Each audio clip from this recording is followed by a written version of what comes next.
तो देखिए, मूर्ति पूजा में जो ऋषि दयानंद ने 15 से अधिक दोष बताए हैं, उसमें देखते हैं एक दोष, कि अनेकों दोष भी हो सकते हैं और यह भी हैं। व्यक्तियों का सम्मान नहीं होता। देखो, इसमें व्यक्ति जब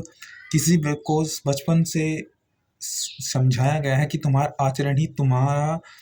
धर्म है, और एक जो तिलक लगाना, मूर्ति के सामने पूजा करना और माला पहनना, कलावा इत्यादि, ना कहीं माता पिता का सम्मान इतना नहीं कर पाएगा, उससे अधिक नहीं करेगा। जो व्यक्ति बचपन से आचरण, जिसको सिखाया गया है कि आचरण ही धर्म है, उसके मस्तिष्क में रहेगा कि वह एक तरह से शांत रहेगा, उसको अपने से आरोप नहीं होगा, दूसरे से, किसी से, दूसरों से तकलीफ, कष्ट इत्यादि द्वेष नहीं होगा, क्योंकि स्वयं उसका आचरण है, वह अन्य कष्ट होते हुए भी वह सम्मान इत्यादि करेगा, वो सब चीज़ त्याग देगा, परंतु यह नहीं त्यागेगा, तो वह और इसको अधिक महत्व देगा, बजाय उसके जो मूर्ति पूजा इत्यादि कर रहा है, क्योंकि इसकी बुद्धि जड़त्व होती है, वो समझ नहीं पाता। जो उसका ज्ञान भी होता है ना, वह भी नष्ट, कहा गया कि नष्ट हो जाता है। जो इस मूर्ति पूजा करता है, तब धीरे धीरे नष्ट की ओर जाता रहता है। वो केवल वहीं का वहीं संतुष्ट हो जाता है ना, उसका ज्ञान कहीं ना कहीं उसको अविद्या का बुराइयां उसको घेर लेती है, अर्थात संतुष्ट हो गया, वह संतुष्ट हो जाता है। जो इस मूर्ति पूजा में जड़ रहता है कि जो मुझे है वो मिल रहा है, अन्यथा मुझे व्यवहार में कुछ करने की आवश्यकता नहीं है, उस ये समझ लेता है। व्यवहार में सम्मान इत्यादि करने की आवश्यकता नहीं है, व्यवहार में दूसरे से जुड़ने की आवश्यकता नहीं है, बस जो भी है, जैसा भी है, वो उसको दुख कष्ट में रहेगा व्यक्ति, उसको सदा कष्ट ही होती रहेगी, सदा से आरोपी लगातार तकलीफ होती रहेगी, तो फिर वो स्वयं के सुख के लिए महत्व देने लगेगा, बजाय उस, और जो मूर्त आचरण को महत्व देता है, वह कुछ भी छोड़ सकता है, व्यवहार शुद्ध आचरण नहीं छोड़ सकता, सम्मान करे। संतोष हमें अपने आचरण से होना है। संतोष जैसे कि हम जो कर रहे हैं, अर्थात हमारा आचरण ठीक है,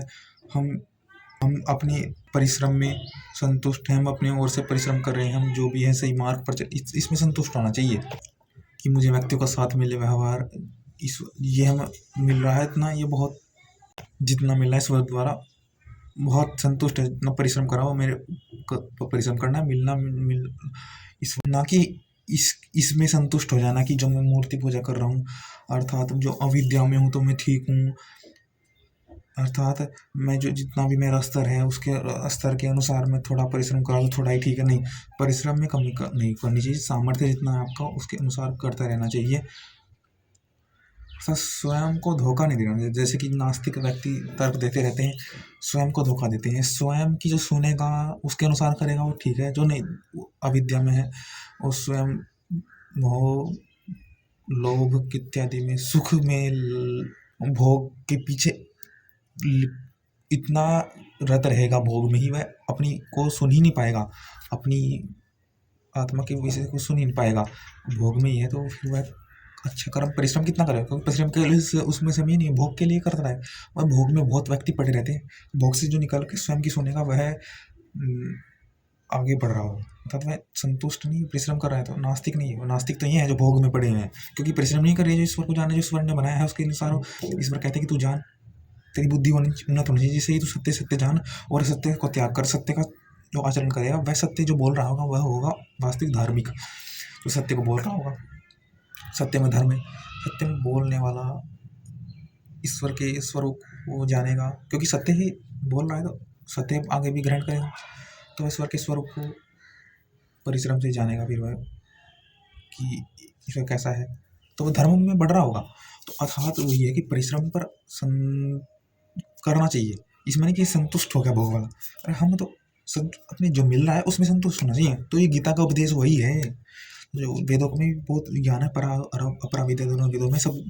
ज्ञान वेदों से आता है। वेदों को निरंतर स्वाध्याय करते हैं, अंदर से पुकार वेदों की स्वाध्याय करें तो तुरंत वेदों की स्वाध्याय करें, इस दिन वेदों की स्वाध्याय करें, अपनी अविद्या, अपनी लाल मोहदी, आपने अपने अभी दोष आ रहा है, तो उस दोष को तो दूर करने के लिए ईश्वर की शरण में जाए, तो हाँ उस जाए, उपासना करें, उपासना से जाए, जान कर्म उपासना को जाने वेदों से।